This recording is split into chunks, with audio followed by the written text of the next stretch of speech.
made the first sale of a product from Shubb Capos. And our first customer, Jerry Garcia. He was playing bluegrass at the time. He was playing in Old and in the Way. We had been roommates back in Palo Alto.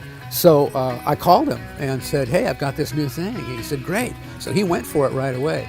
And it was the first installation that I actually made myself. And here I was with my little pin vise, with, screwing holes in there, just like I knew what I was doing. I always liked to draw. I've always carried a sketchbook around. I drew a drum head for the Warlocks before they were the Grateful Dead. It said Warlocks and sort of what came to be known as psychedelic sort of lettering. Garcia came in for practice and he said, you got to change the name of the band. I said, you have to change it, why? Well, as it turns out, there was another group called the Warlocks that just had an album out. What'd you change it to? And he said, the Grateful Dead. And he always had this big shit-eating grin on his face, And I knew he was faking it because he didn't like the name. And I said, well, I don't know.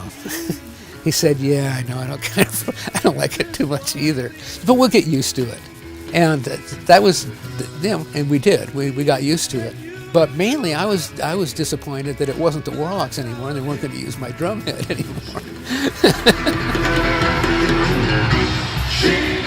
The Carousel Ballroom came into being when some of the people in the bands decided to run their own show. Garcia was kind of in a position of power there, and he recommended me to do the posters.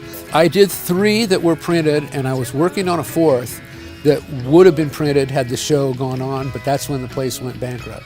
There was no amount of good intentions and dope that would substitute for business sense.